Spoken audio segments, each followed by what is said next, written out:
Alrighty, so we just welcome our last panelist, Bob Luis Botelho, straight from Brazil. So let's get it started officially. Thank you everyone for joining. I'm seeing people from all corners of the world. We have the UK, we have several states in the United States, Jenny from Scotland, we also have Jonas from Germany, we have Saina from Nigeria. Folks are still joining. Hello, Dental from Sweden, from Malmo. It's very, very exciting to have people from all over the world just listening to these experiences. And without further ado, I'll get us started. So, hey Bob, thank you for joining today. And yeah, so this is the official welcome to this webinar, to this event called Connected, Holding the Pink Line. And today, as I was telling you just a couple of minutes before, I'm very, very excited to be sitting with these amazing activists because more than ever, we have to keep holding this pink line. We have to keep fueling, and we have, as activists, be involved and very engaged with, of course, the fight for LGBT plus rights wherever in the world we are. And it's also an opportunity for you, all of our amazing attendees that are part of the all communities or that are also from other corners of the internet. It's also very important that everybody knows how they can support regardless of the position they have in the society, regardless of exactly the job they do or the country they are. So around the world, the LGBT plus community has won victories in the fight for equality over the last few decades. However, in recent years, these hard-earned rights have come under attack. So today we're speaking to 4 activists from countries around the world that are holding the pink line in different ways, and I would like to just briefly introduce you 4. First, we have Vlad Vitsky from Romania. You are an LGBT activist and a PhD candidate in political science at the University of Bucharest. You're also the executive director of Mosaic LGBT organization in Romania, and you have been very present during the last expansion of the Ukraine-Russia crisis into several other countries, mostly in Eastern Europe. So thank you for joining us today from Bucharest, Vlad. Next, we have Brian Wenke. Did I pronounce your last name right, Brian? Because, as a non-native, sometimes I, I have the things. But anyways, so Brian, you are sitting right now in Los Angeles, California, in the United States, and you're the executive director of the It Gets Better project, a global community that has used storytelling to empower LGBT+ youth since 2016. So thanks a lot, Brian, for joining from the other side of the world. Then we have Ebenezer Piga. Ebenezer, are you there? Can you hear us? So Ebenezer, you are sitting in Ghana, and you're a human rights defender and an activist with over 7 years of experience. You are the founder and executive director from Rightify Ghana, and for profit organization. And today, of course, I was just reading the info that Human Rights Watch produced following the arrest of the 21 activists and eventual release of them. So it's indeed a very relevant day for the Ghanaian country as well. And last but not least, we have Bob Luis Botelho from Brazil. Bob is the co-founder of Evangelic pela Diversidade, or Evangelists for Diversity, the first evangelical LGBT+ organization in Latin America that works and trains and also produces contents, teaches, advocates, does public applications, service, and it's also involved with diaconia. Thanks a lot for joining, Bob. It's amazing because we have very, very different experiences, and I'm very eager to jump into this discussion. But before we actually get to that, we have a couple of people that know about All Out, but maybe for those of you that are just listening about All Out for the very first time, I would like to just very briefly describe what we do. So All Out is a global movement for love and equality. We work towards a world in which nobody has to sacrifice their family, freedom, safety, or dignity just because of who they are or because they love who they love. Wherever there's a pressing issue for LGBT plus people, wherever LGBT plus people are under attack, the All Out movement gears up, fights back, and supports grassroots giving activists around the world who hold the pink line just like you for today. So just a quick reminder that you can help fuel this fight if you just go to this QR code over here. It's very nice to just point it, right, like this. You can just scan your phone and do a donation, which as much as you like, but whatever amount you want to donate, it's giving a lot of help to LGBT plus people across the world. So once again, people just joining, very happy to have you here. And just feel free to share your questions in the chat or in the Q&A, and we'll try to answer some of them towards the end of the discussion. All right. So I would like to start with you, Vlad. So the debates and the whole conversation around LGBT plus rights in Central and Eastern Europe has been dominated in recent years by persistent attacks in several countries, such as Poland, Hungary, Russia, Ukraine, Romania, Bulgaria, and the list of course keeps going. The challenges that are faced here are very tied to historic roots that have that for me in a way it's something that goes way beyond just talking about LGBT plus right, but it's like a major crisis in a way, the ones you guys are facing right now. And recently there's a similar attack forming in Romania, similar to the ones faced in Russia and Hungary, that it takes the form of an anti-LGBT plus bill that could ban so-called gay propaganda in schools or in the mass media. This is something very dangerous. This is a phenomenon that we've seen happening in other regions of the world.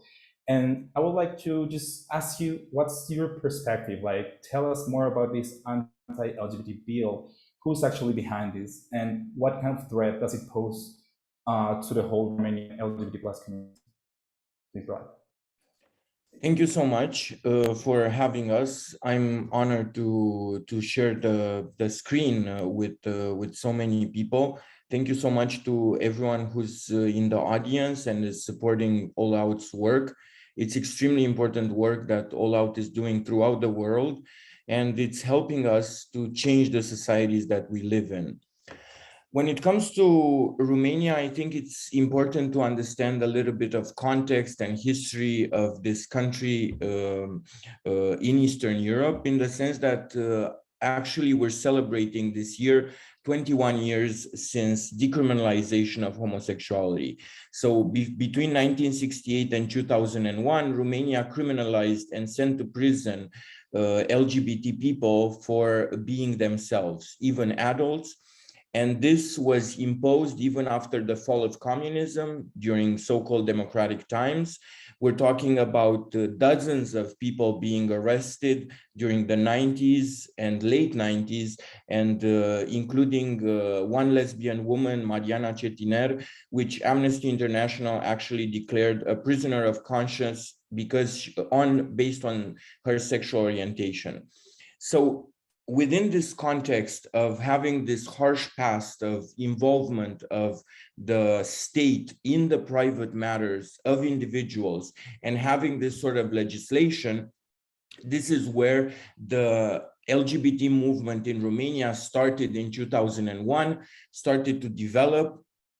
At the same time, we have since 2004 in Romania a Pride parade, which started in Bucharest in 2005, as I said. And now we're seeing that there's more and more Pride events taking place throughout the country. In terms of this sort of opposition to LGBT rights, it's good to understand where Romania stands at the European level. And actually, according to ILGA Europe, which releases every year the ILGA Europe rainbow map regarding the rights that LGBT people have throughout Europe, Romania ranks amongst the last in Europe. We do not have civil unions or gay marriage. There is no clear procedures for changing paperwork when it comes to transgender people and being recognized as their gender. We're having troubles when it comes to people living with HIV having access to treatment or to prevention programs. So we still have a lot in Romania to advance when it comes to LGBT rights and recognition of LGBT people as full citizens respected by the state. In this context, in which we have a history of criminalization and state intervention and a lack of rights, we still have extremely strong anti-gender movements and anti-LGBT campaigns taking place throughout the years. The largest and most important event of this anti-LGBT movement happened between 2015 and 2018, when in Romania we had a referendum to ban gay marriages in the constitution. This referendum was a 3-year type of process in which the whole society debated and discussed the topic of LGBT rights and the place and role of LGBT people in society. And politicians rallied around banning gay marriages, trying to gain vote when it comes to a conservative mass of people that still exists in the country. Fortunately, the referendum actually failed because it meant a mobilization of LGBT civil society, LGBT people, but also groups that express solidarity with us, groups such as feminist and women-led groups, Roma people. Roma are one of the most discriminated ethnic minorities in Romania and in throughout Europe. And all of these groups express solidarity with us. The campaign around the referendum actually saw major American groups, conservative groups associated with the religious right getting involved. As we've seen, they are involved throughout the world. And here we're talking, in the case of Romania, of two major groups: Alliance Defending Freedom and Liberty Council, which are conservative foundations which they oppose the Texas v. Lawrence in the US legislation about decriminalization of homosexuality and so on. In the case of Romania, they've been funding these conservative groups with know-how, but also with money in order to translate strategies that have been implemented in the US in the European context. For example, if you remember before 2015 in the US, when gay marriage was legalized, around 40 something states in the US held these types of referenda in order to ban gay marriages in the constitutions of those states. The same language is being used about scapegoating transgender people, about this sort of danger to children and instrumentalizing children in this whole advance. And we've seen in Romania a visit by Kim Davis. Kim Davis being the infamous county clerk from Kentucky, who refused to perform gay marriages after the Supreme Court decision. Well, and she was arrested and became this sort of hero of the conservative movement. Kim Davis came to Romania and toured around 7 cities, met with major religious leaders, was on national TV, held conferences and so on, expressing all of these ideas that she practically imported in the US. Of course, it's important to keep in mind also that there are other forces which are trying to influence Eastern Europe. And here we're talking about the powerful Catholic Church and the whole gender ideology, and as they put it and as they consider it.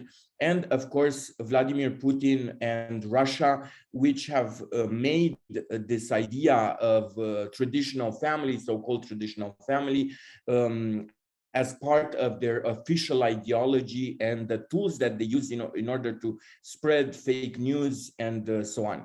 I will stop right here, and I will talk a little bit more later. I wanted to provide some sort of context in which Romanian LGBT people live and are confronted with. Thank you.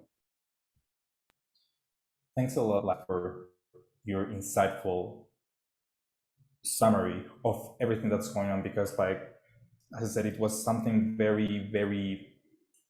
it's something very intriguing to see how all of these conflicts are still unfolding, and how, like, these forces are literally cooking something we're totally unaware of, and then usually this comes as a splash of cold water, and usually we don't really know how to react.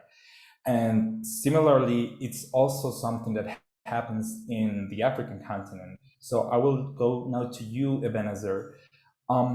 mostly because the LGBT plus people in Ghana are under attack from several perspectives, equally as it happens in Romania, as it happens in Colombia, as it happens in so many countries in the world. And one news that really made the headlines was the arbitrary arrest of 21 activists that were arrested just for doing LGBT plus activism. They weren't doing anything else in a hotel, as anybody else would do. And then the police out of the blue came and took them into not into prison, but they were detained for a good amount of time until the wall did so much pressure that it actually, like, they were actually set free. But of course, this is something that should actually never happen. And then I would like to ask you, what do you think is actually behind this mindset? Because it's also something that we are seeing in the anti-LGBT bill that it's also been proposed in Ghana, that is looking to protect traditional Ghanaian family values. So I'd like to ask you, from your perspective, who's behind that? Like, who is behind this complex structure of anti-LGBT mentality in your country? And also maybe if you can talk for the African continent as well, understanding its complexities. All right, thank you very much. And just as you mentioned about events from last year, 2021, so in Ghanaian history, 2021 was the most homophobic year because it started with the closure of the office of LGBT plus right Ghana.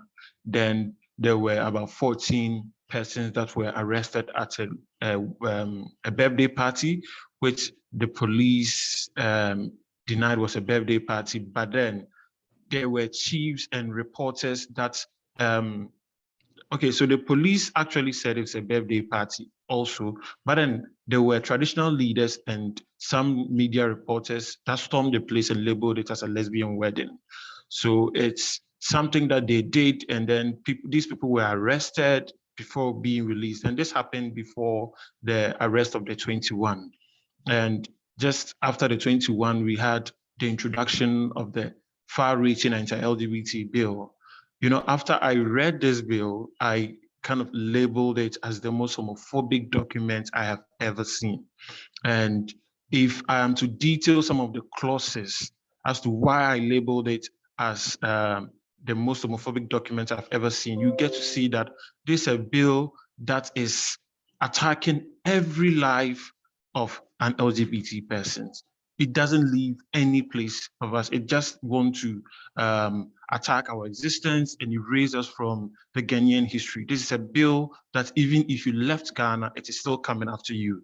Because if you look at clauses 1 and 2, it begins to detail who the bill is coming after. So the different identities and sexual orientation, and then also it makes this phrase of hold out.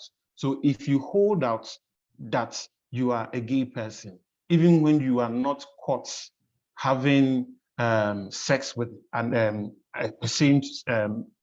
person, for example, if a gay man was caught having sex with another man, that may have been criminal in the existing unnatural carnal knowledge under our section 1041B, which is the Criminal Offences Act. Even if the person is not caught breaking that existing law, just by holding out, just saying that you are a gay person, you can be arrested and prosecuted. And we go to clause 3, which would attack comprehensive sexuality education. It doesn't mention it directly, but then because this is the same group that fought the introduction of comprehensive sexuality education in 2019, they made sure that they made provisions to attack comprehensive sexuality education. And you go to clause 4. In clause 4, the wording is that they prohibit undermining the law if passed. So, for example, if tomorrow there's going to be an academic research, it cannot be carried out.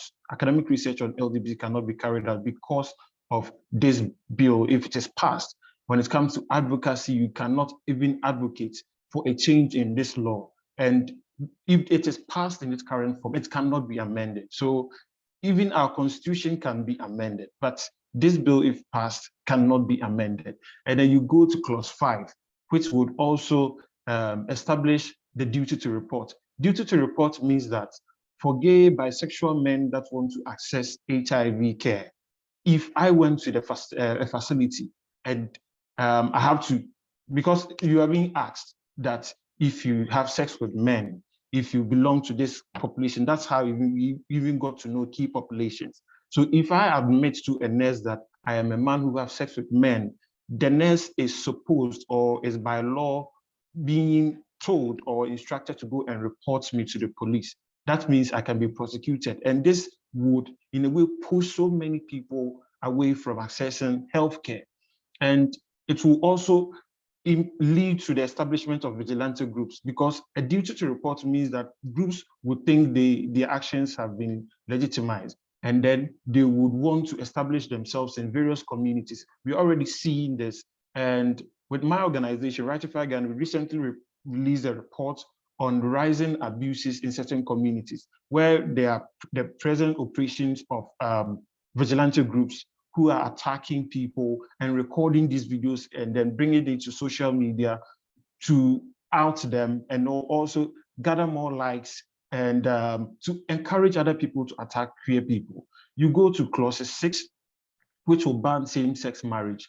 And this same clause would also even, it makes it look like LGBT people are likely to have sex with animals, because they would also ban sex marriage to animals. Even in their own bill, when you read clauses 1 and 2, you get to see that they don't even mention bestiality. But then when you go into some of the provisions, that's what they're trying to say, that LGBT people are pedophiles, they will have sex with animals or marry animals, and this is what they are doing.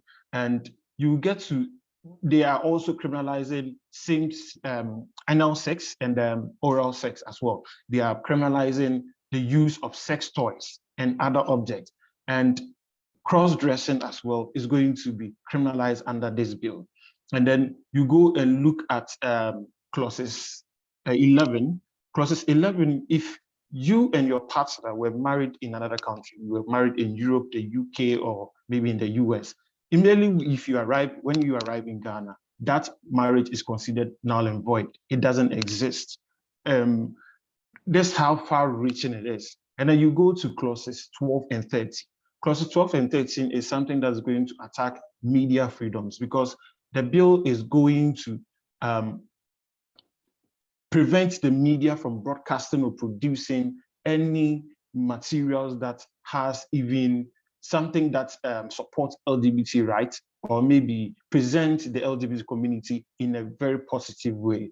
And it is also coming after our digital rights, because LGBT persons, allies, and other persons cannot post materials, pro-LGBT materials on social media.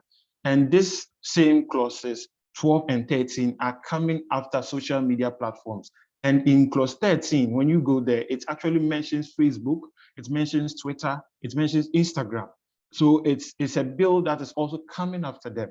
And when we talk about digital rights and the way it is coming after our community, this bill is coming after our community, you know, digital rights is linked with even these internet freedoms, or freedom of speech on these platforms, privacy issues, access to information.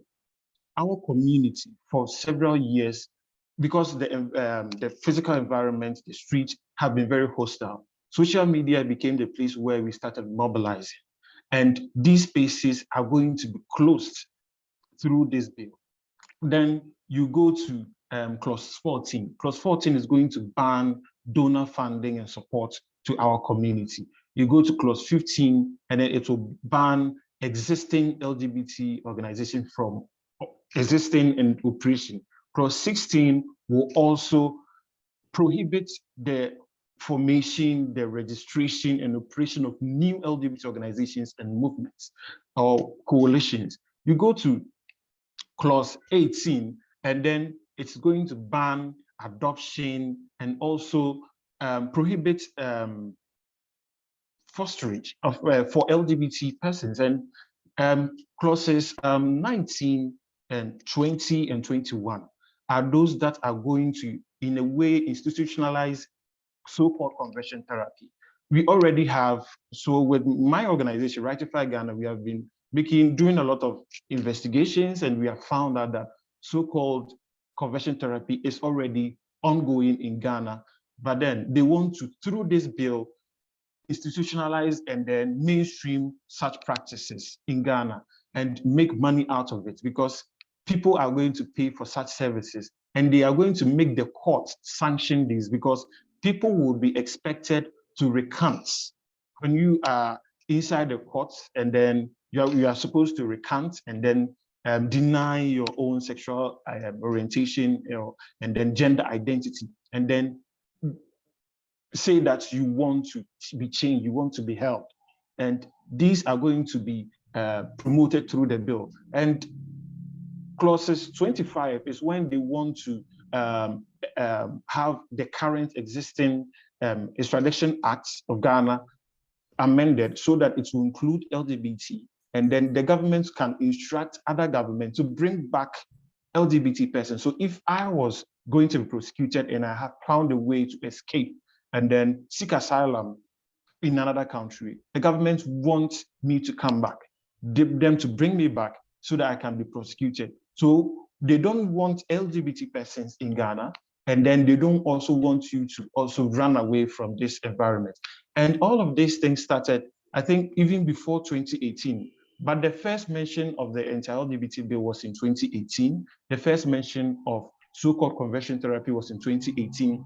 And in 2019, that's when the US evangelicals partnered with the coalition that is leading this bill to organize a conference in Ghana.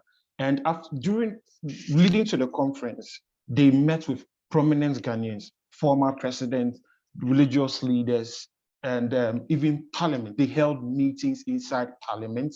And then in 2021, they then have the opportunity to introduce the bill, because they had formed an alliance with the then Speaker of Parliament, who made it I think his dream, or his kind of, he was able to remove the private members, because before that, only government could introduce bills. But then the speaker, because he knew government may not be interested in pushing such bills, and the coalition had formed an alliance with him, he decided to introduce private members bill. And then the private members bill was passed in 2020. In 2021, now we have a bill inside parliament. And they had already passed a bill that is going to make it difficult for us to fight, even for women's rights, because in 2020, they already passed a non-progressive bill, because they amended existing road traffic laws to include that if a driver, by the driver's mistake, causes a pregnant woman to lose their baby, then it is the person will be prosecuted. So they have already declared the status of the fetus, and that's even going to make it difficult. So you see how these right-wing and US conservatives have come, and actually they have formed these alliances, and then are making it difficult not only for LGBT persons, but for women. And in Ghana last year, for example, you could see how the attacks increased, especially for women, because we have had so many so-called corrective rapes of women, and women being raped so much in Ghana. And these things are ongoing, all because of this thing that is happening. And we always knew this coalition existed, but then they didn't have the resources, they didn't have the money, they didn't have the connections. But immediately when the US evangelicals came in 2019, now they had the resources they needed, and then have been able to push this bill through. And the MP that is leading this bill said that they studied 50 bills around the world. And so when you read the bill, you could see that the bill has some laws from various countries. So these propaganda laws that you have seen in Russia, you read the clauses 12 and 13, and then you think that it is something that is coming from Russia. And exactly Yes, yes. So there's all of these things coming after us, but our fear is that Ghana has a certain kind of influence when it comes to Africa because of the so-called democratic principle. Ghana is peaceful country and all of these things. So if Ghana is able to pass such bills, it will encourage so many other African countries to push such bills. So if you see resources being pushed to Ghana, it is not only for these US right wings that have made a lot of losses in the Western countries to make a gain, but it is just to also push their own agendas on the continent as well. Thank you. Thank you so much, Minister. And mentioning exactly that, it's very important that we understand, for example, how crazy it is, the counter argumentation that our fight actually faces. Because, you know, it's something that sounds very logical to us LGBT plus activists, but of course for the people that are opposing this argumentation, it sounds also very okay to talk about to promote conversion therapies, to ban marriage equality, and of course to keep suppressing the rights of LGBT plus people, specifically trans people. And now I would like to jump across the Atlantic here to Latin America to talk to you, Bob, about the fact that the fight for LGBT plus rights in Latin America and in Brazil is very complex because many basic rights are assured. There's legislation that actually secures LGBT plus people, but still when you go to the streets, when you go to the actual place where these rights should be actually protected, we're seeing an increase of violence. Brazil is one of the countries that has the most amount of trans feminicides. And right now, like, I'm very hopeful that Latin America is actually awake and actually going towards a progressive government. We recently elected the first Afro-Colombian vice president in my country. And you're seeing like a movement towards a much more progressive mindset in the region. So my question to you directly is, can you tell us more about this gender ideology phenomenon that is really spreading very fast across the world, and how in a way that's something we should pay attention to? And let's try to keep the answer as short as possible so we can actually have time to cover the rest of the topics. Thank you, Bob. So thank you so much, everybody, for giving me the opportunity to be in this place. Thank you all, Light, for an invitation, especially to the team from Brazil and Latin America who consider me a worthy person to be sharing this very important place. I'm an evangelical pastor, and as announced, I am the co-founder of the first faith-based public advocacy initiative in the LGBT affirmative for forums like UN. Together with evangelicals, I work in UN or the Organization of American States, discussing how the topic of religion permeates the public and political discussion of how we understand our place in state policies and in the different democracies that we have.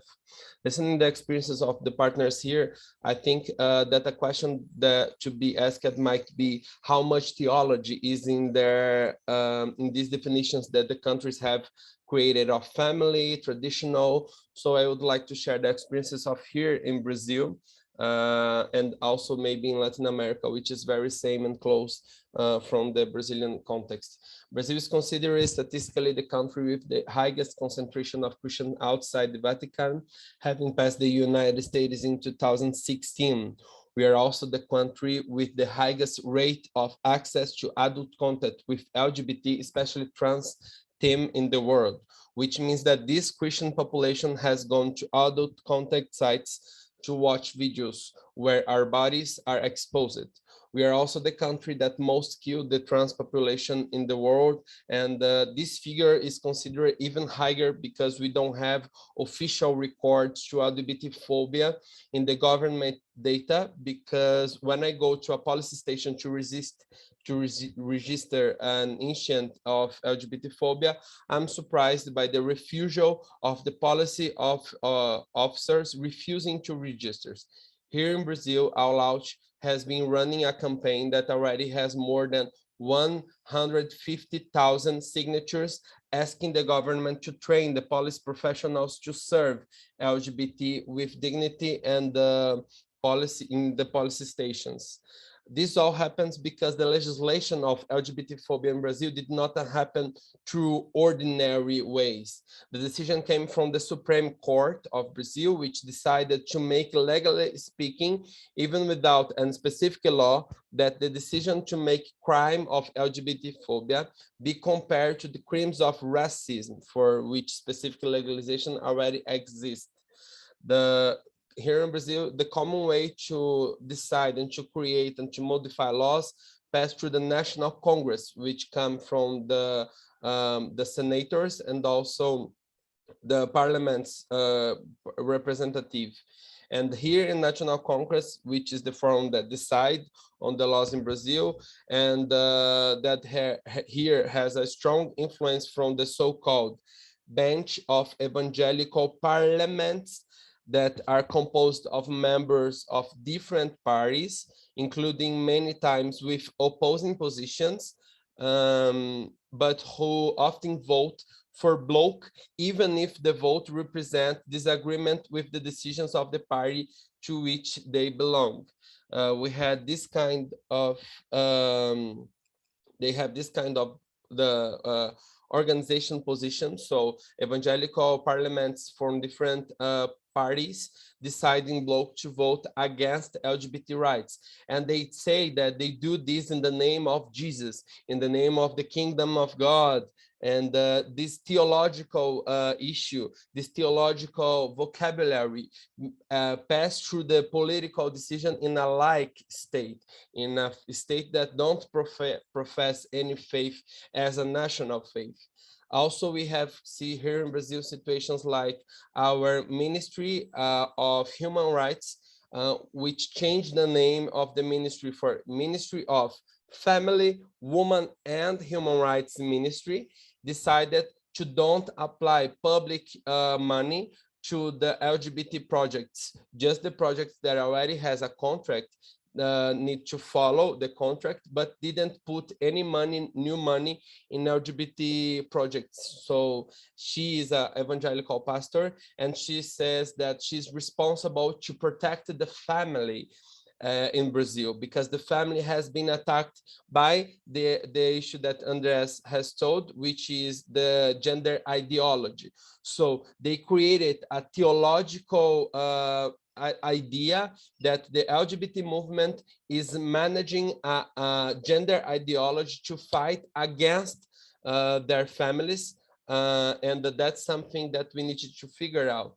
So that's our challenges here. I don't know if we have enough comprehension of the context, but it happens in Brazil and also in Latin America. That's why discussing theology is important to discuss public policy and advocacy here in Brazil and also in Latin America. Thank you so much.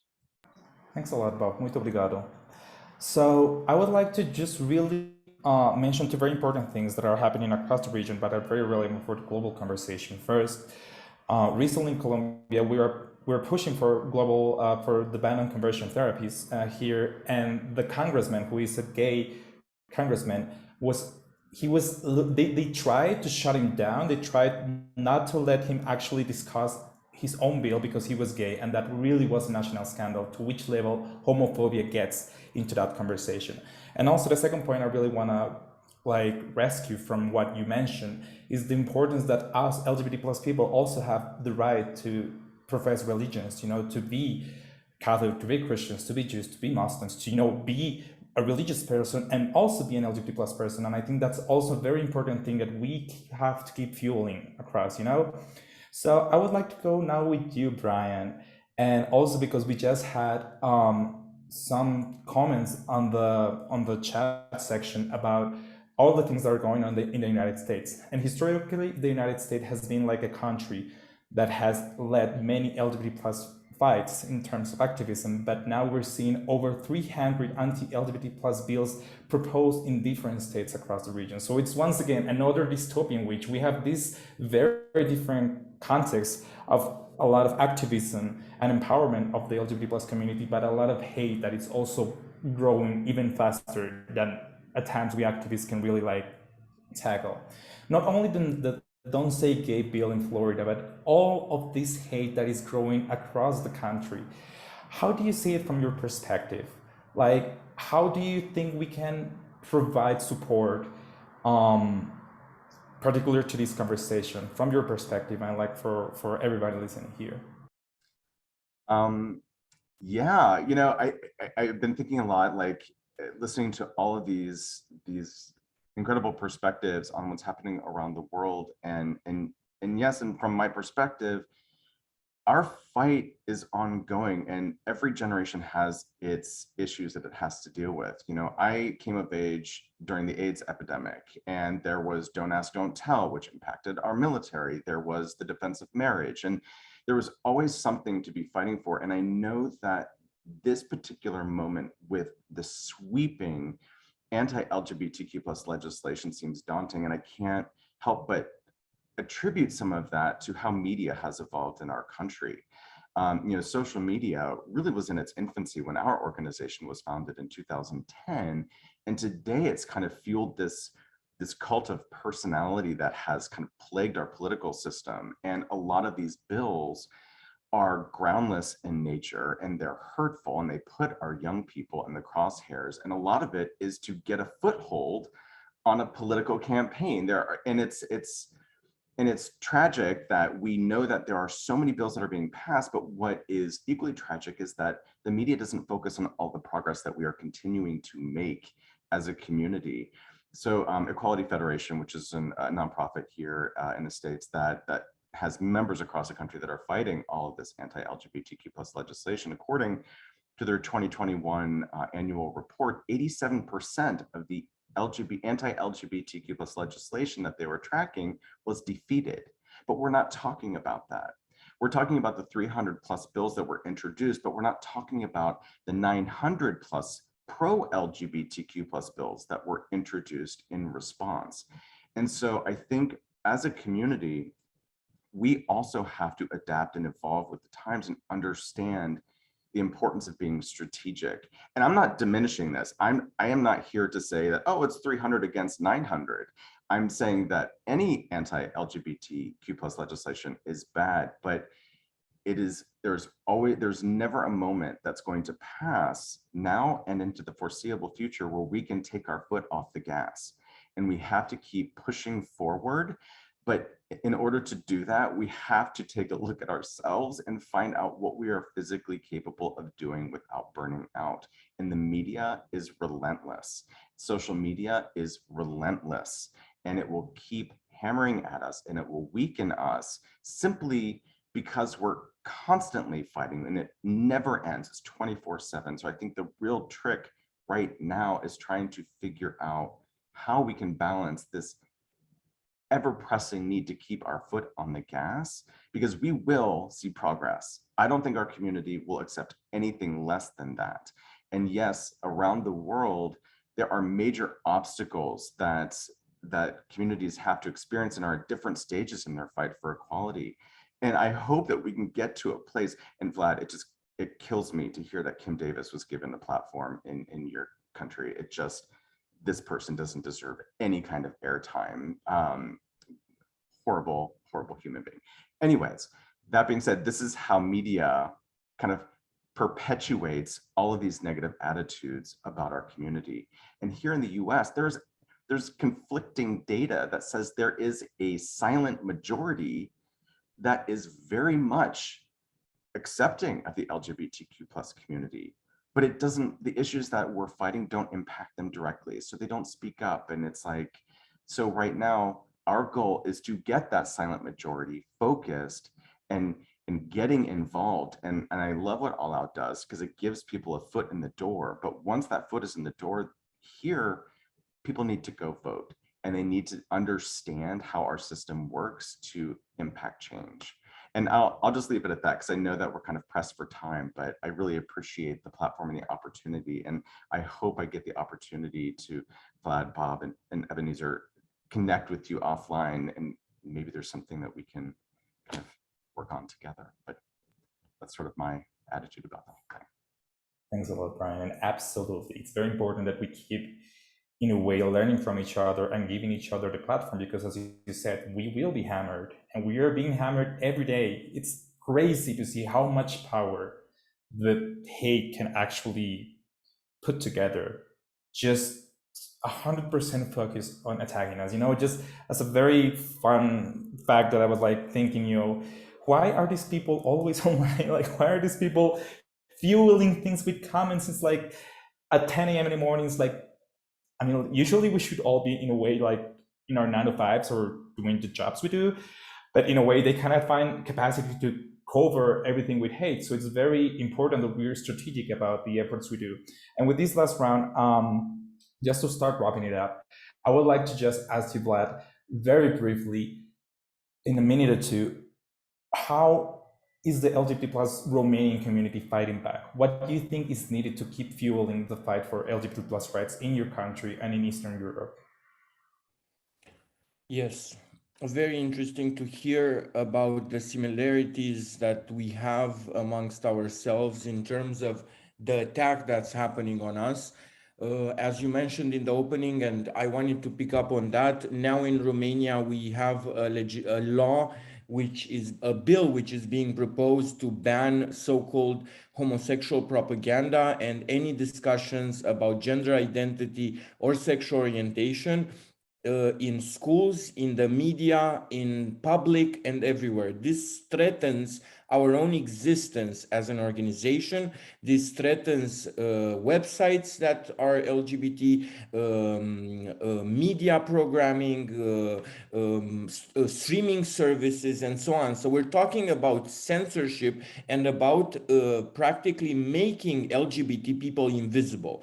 And what we have to realize, and this panel actually shows this, is that we're talking about a global movement that is attacking us on different levels and that is coordinated. And for us, it's extremely important, and this is what we're doing now, and we have been doing for years now, is to coordinate, to hear each other from everywhere in the world, to share these sort of experiences, to understand the way language is being manipulated, to understand the way we have to frame the whole story about ourselves, understand the similarities and differences, and have this sort of transnational solidarity which can be matched at times by LGBT-friendly states, by international institutions, but in the end, it's us that are doing the work on the ground, the grassroots work. We have to share these sort of experiences. We are going out to protest. We're having now in Bucharest in 2 weeks, we'll have the Pride event, which is probably going to be the largest in the history. We have to constantly go out and fight for our rights and understand that these sort of rights, they will be under attack, and there needs to be this sort of coordination. And in terms of social media, we have to use social media to our advantage, to connect people, to understand this sort of dialogue that needs to exist within our communities, to constantly be accessible to the communities that we serve. These are some of the strategies that we're using. We're using advocacy tools as well, of course, but we need to do this sort of grassroots mobilization, which happens through this sort of connection constantly with the communities. We're using also celebrities which are supporting our cause, which is another strategy being used everywhere. And we see that pop stars are important in shifting public opinion and in changing people's minds. It's important to speak to our families and our friends and our colleagues at work. There is all of this that we can influence at a personal level. And then, of course, we need to support also through donations, through fundraising campaigns, and so on, because all of these activities and all of this movement needs to be supported and funded properly in order to do the work some of the work that we know how to do, because our opponents have all these resources which are extremely robust. So yeah, from Romania, this is kind of the message: to do what we have been doing for years and years. We are good at it. We know how to do it. We need to grow the movement. We need to gather resources and yeah, just fight. It's a reality. Thanks a lot, Vlad. And now I would like to go to you, Ebenezer. In a minute, how can we support the fight for LGBT plus rights in Ghana? What can we do to support you folks over there as a global community? All right, thank you. Okay, so as a global community, what you can do to support is continue to amplify the violence and discrimination that is ongoing in Ghana, because, you know, no matter which party is in power, the Ghanaian government invests millions of dollars in PR around the world. So you can have in 2019 or 2020, we had a whole kind of a campaign around the world to get people in the diaspora, Black Americans, to travel to Ghana. But Ghana is not safe for queer people. We need to let people know, so that when we call, you're able to call our government out, urge your own government to call them out, to raise the issues of the LGBT community during bilateral talks. We need more of that. And what you can also do is also support local activists, because we need resources to support victims of abuses that are ongoing. And we are also engaged in a lot of advocacy efforts. There have been cases that we've met with lawmakers to discuss the bill, and we continue to do that. And we need some support in that direction as well.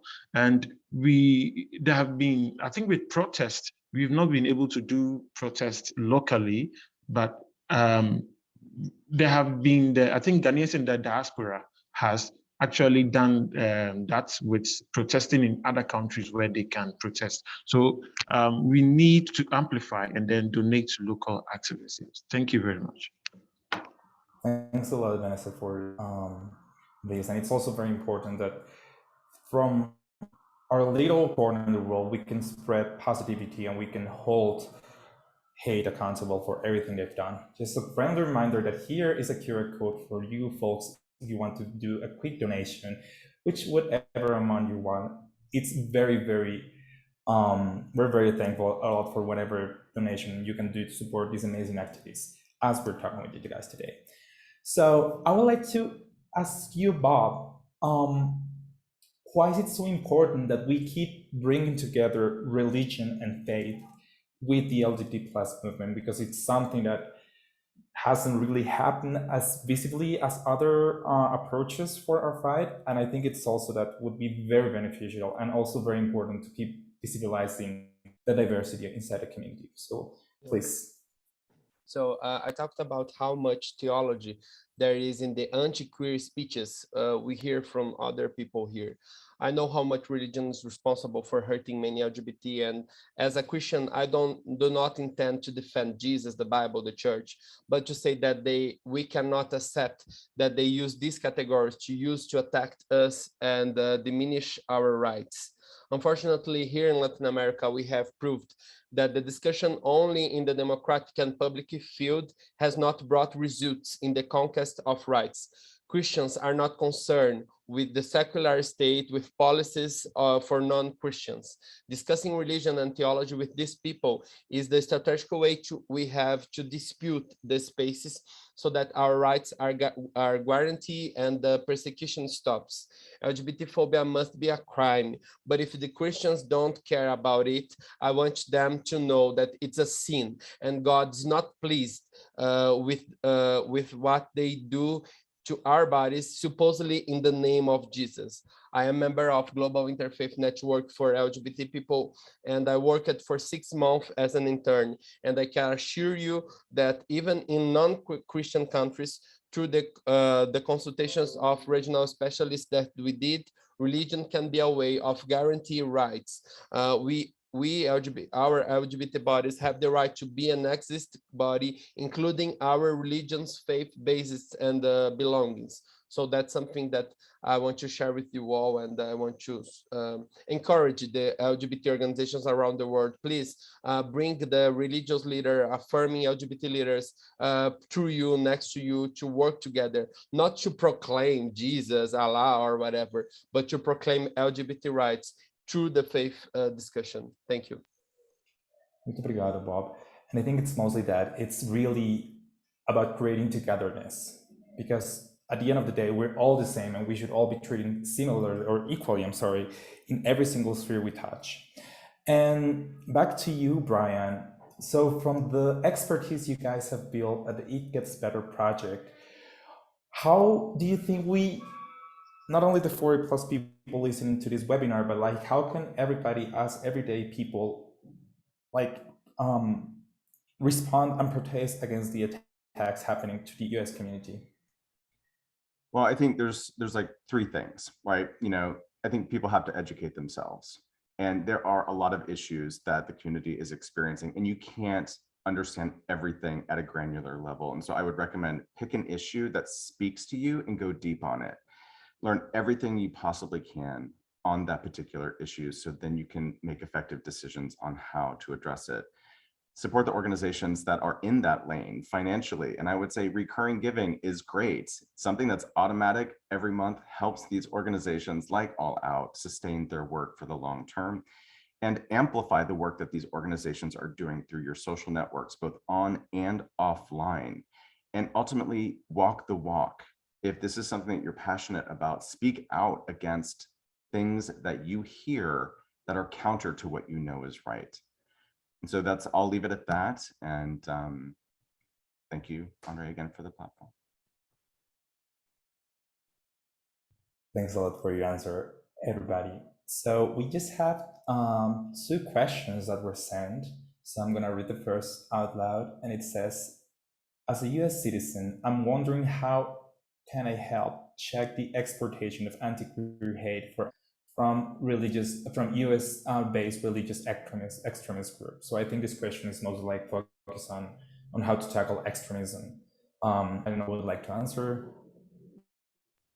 I think it's important to just shortly, because I mentioned the work of organizations such as Alliance Defending Freedom, Liberty Council, Kim Davis, Mike Huckabee. So you see how there is this sort of interconnection of the religious right, of the Republican Party, of these conservative politicians, and defeating them in elections is extremely important, because it actually lowers their voice, it defeats the cause, and we're seeing how consequential changes that are happening in US politics can be throughout the world. And as long as the religious right in the US is powerful, it will be powerful everywhere in the world, and it will target countries such as Romania and communities that are vulnerable everywhere in the world. Thanks a lot for this. Would anybody like to add something to Vlad's answer? Alrighty. And then we have a second question by Lornell Cross, which says to Brian, how should the LGBT plus community mobilize voter turnout in these midterms in the US along with allies, since their rights will be on the ballot? Oh gosh, if I had the silver bullet for that. I would say, because there are younger populations are traditionally known for not turning out for voting, but there is evidence to prove that peer-to-peer voter registration is much more effective than older people and organizations trying to get young people to register to vote. So I would say, if there are organizations out there that are supporting that peer-to-peer recruitment of young people who are going to be of voting age, the deadline for that is in September, mid-September, I think, is sort of the average deadline to be registered to vote for the midterms in November. So anytime you can find an organization that works in the peer-to-peer space, and I know there are some out there. Headcount is a good organization that's doing that. But there are other organizations that they're not coming to mind right now. But again, getting people to vote is key, and finding a way to have young people recruiting other young people to do it is much more effective. I think Reach yeah, out on we all- LinkedIn. We'll have a deeper conversation. I think we would all love to have the silver ballot for that, because it's such a huge question. Thanks a lot, Lornell, for your question. And just to wrap it up, because we're almost 10 minutes above, very thankful with all of you for joining, Vlad, Bob, Ebenezer, and Brian. The work you do is amazing. And it was very, very nurturing to just see how your different experiences kind of lead to the same conclusion, that we have to keep fighting, that our fights have to be stronger and together, and we have to keep spreading positivity in every single way. And not like the positive, like not the toxic positivity, of course, but like real information and actionables that can really support directly LGBT plus people that are holding the pink line. So one last reminder for folks, just if you want to donate, just go to the QR code. Whatever amount is amazing. Thanks a lot for all the attendees that joined us today. If you want to leave any further recommendation or questions, please connect directly with us. You can also reach out to Brian, to Vlad, to Bob, and to Ebenezer. And please support us LGBT plus folks. We are very strong, but we really need further support from everybody, allies and people inside the activist movement. Thanks a lot to everybody. And I hope to see you again soon. My name is Andres, and it was a pleasure to share the floor with you guys today. Thanks a lot. Thank you so much. Bye-bye.